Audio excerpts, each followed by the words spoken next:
Chapter 30. Not Dead. The king sat in his chambers, playing the sad and beautiful song for his dead queen.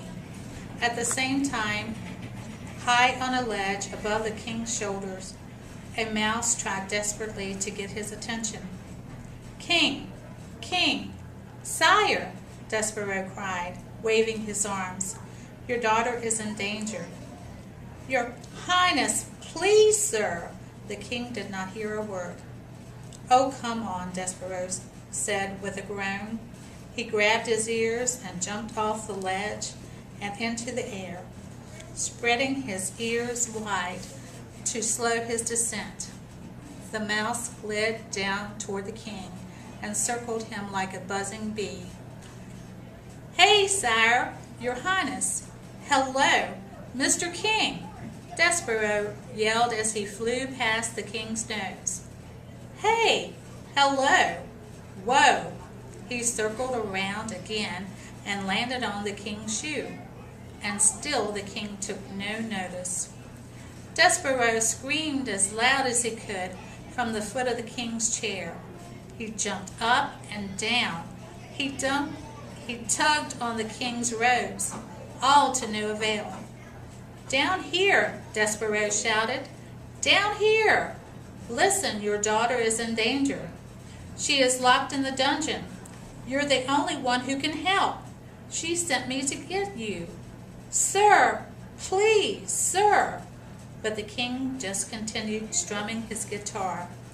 "Sire, your highness, look down here!" Despereaux pleaded. What the mouse could not see was that the king had begun to cry. A tear rolled to the edge of his cheek and fell to the ground. When you're a mouse, a human tear can be pretty big. Imagine, if you will, the bathtub filled with water. And now imagine that the tub emptied from the top of a very tall building onto your feet. Well, that's what the king's tear was like to Despereaux. "Oh," said the mouse. He leaped out of the way, and when the tear landed next to him with a walloping splat. And the only thing about tears is, one is usually followed by another. In the mouse's world, an older mouse who knew a lot about tears walked through the center of town. His shoulders slumped, his head hung down. He looked 100 years old, although he was much younger. He was Lester Tilling. The only thing that ages a mouse more than time is grief. Looking more weary than ever, Lester unlocked his front door. He shuffled inside listlessly and looked up. He froze. His mouth dropped open. Lester quivered. "Dad! Dad," said Despereaux. "Listen, you've got to help me." Despereaux stood in front of his father. Lester trembled. But you're dead." "You cannot blame the mouse for thinking so." Still covered in white dust, Despereaux looked like a spirit risen from the depths of the dungeon. No, I'm not," said Despereaux. "I'm not dead. Now listen, the princess is in danger. She's locked in the dungeon." Lester let out long, choking sobs. "Oh my golly, you're dead!" Then Lester Tilling kneeled over and fainted. "Dad," Despereaux, shaking his father. "Dad, I'm not dead. Dad, wake up, please." Despereaux ran out the front door for help, just as Furlough came sauntering up the walk. Furlough screamed. "Furlough, listen, you've got to help me. But you're "No, I'm not dead," Despereaux said. "Listen, the princess is in great danger. She's locked in the dungeon." Furlough raised his paws into the air. "Oh my God, you're dead!" He turned around and scurried in the other direction. "No!" Despereaux yelled, watching his brother disappear. Wasn't there anyone who could help him? On the other side of the street, 3 young mice he used to play with walked by. "Guys, listen," Despereaux said soothingly. "Okay, look, now I'm not dead." The mice gasped.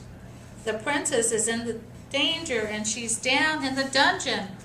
But the mice were already backing away. They turned and fled. Despereaux chased after them. "You've got to help me." They were gone. The streets were deserted. In fact, as Despereaux looked around, he noticed the entire town square was empty.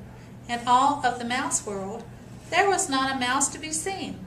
"Somebody!" Despereaux shouted. Looking about him in panic, he spotted his last chance to find help. He had to get to the bell tower. In a flash, Despereaux ran inside and up the stairs. At the top of the landing, the bell's long cord hung in the center. Despereaux jumped and grabbed for it. His weight pulled the rope down, and he dropped into a hole straight to the base of the tower. Clang! "Whoa," Despereaux said. The tips of his toes barely touched the ground before the rope sprung him back into the air again. He hung on as tight as he shot to the tower's top floor. His head just missed the giant bell. Clang! The bell echoed in his ear at a deafening pitch.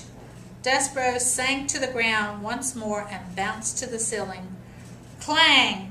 The bell resounded throughout the empty streets, but not one mouse answered its call. Instead, they peeked out of their hiding spots to watch the small window at the top of the bell tower, where Despereaux Tilling popped up again and again and again.